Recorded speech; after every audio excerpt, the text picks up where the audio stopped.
I'm Leathur Rokk. Welcome to my channel. This is the police department behind me.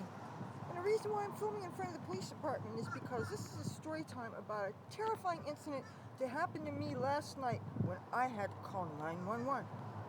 And it goes something like this. Imagine you're me, and imagine this is a very, very inappropriate hour of the night, like 1 toward the early morning. And there is this crazy ass white guy who had a close cropped beard. He was like neatly cropped, but a little like, kind of Jesus looking, but short haired, you know. And he was screaming at the top of his lungs like he was very, very, very angry. And I mean, he was like acting very menacing, very threatening. And instead of just walking real fast, getting where he was going, he was really taking his good old time. And he was right across the street from between my mom's bedroom and mine. And I was just not fucking having it. I was waiting to go to bed. He was, my mother has been sleeping in all odd hours. Her health has not been good.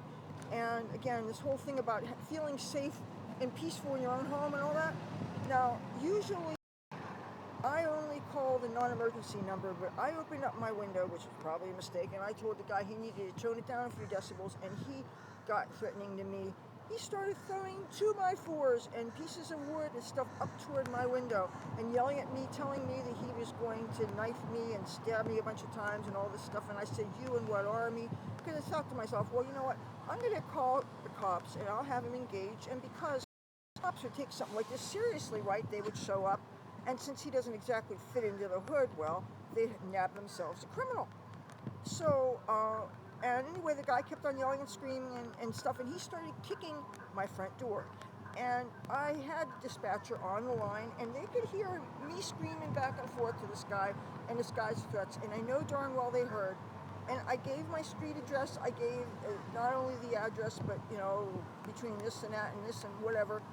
And there is no way that they couldn't identify either the perpetrator or the home address.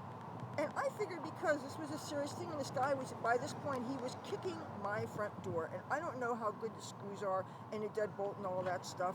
I keep on hearing how most people's screws in their doors aren't quite deep enough, and you should get them real long ones. And honestly, I don't know how good our locks are.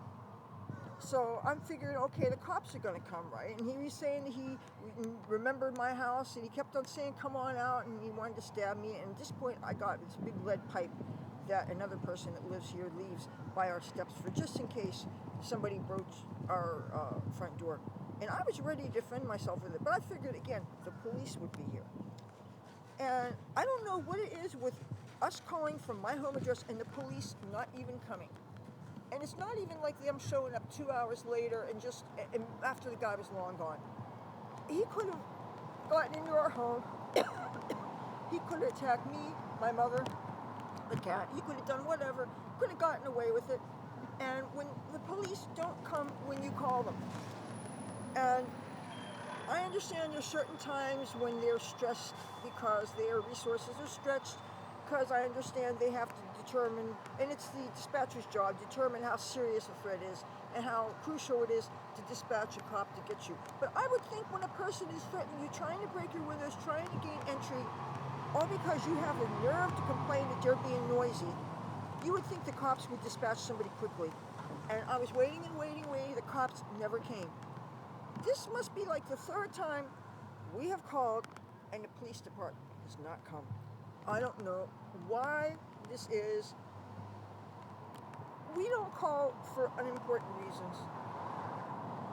I wonder if maybe police departments have certain addresses that they think are nuisance addresses, that they figure the people are complaining about things that is just too much aggravation for them to deal with, so they don't bother to take it seriously, even though they know damn well the nature of the neighborhoods that they serve, and they know that neighborhoods can be dangerous, and that people there's crazies, and there's druggies, and there's people that do stabbings, and there's people that do shootings and stuff. So you would think that they would go whenever somebody is in danger. This isn't just a noise complaint. At this point, there was danger involved, and the cops did not bother coming. And I think they could tell I was a female, and I described it, this was a male. The cops did not come. I don't know what it is about the Atlantic City Police Department, I don't know if this is a trend toward police departments in general, that a woman in distress calls for something that's very serious and the cops don't bother coming.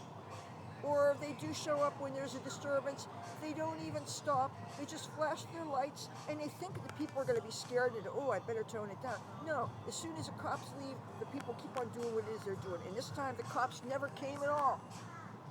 Why do we have police if they don't come when called? Aren't they supposed to serve and protect? Aren't they supposed to come to us, especially when you live in a state like New Jersey, where it's mostly a felony to have any means to protect yourself? I can't just go and get a carry permit and be able to defend myself and my family. No, it's a lot harder than you think it is. They make it so hard for people to defend themselves, and we are dependent on the police. And if the police don't come, what the hell do we do? Tell me this. What the hell do we do? What do we do? Is the morale that bad that you guys aren't hiring enough, or you hire these real young ones that you'd rather mess with people that are poor and are on the boardwalk and are trying to make a living by, well, playing guitar or something? When I call you, please come. It's a good thing the guy didn't come back, but what if he had? Who would I come when I'm in danger? Guess it's not the police. Hope your police are more responsive than ours are. I will talk to you later. Bye.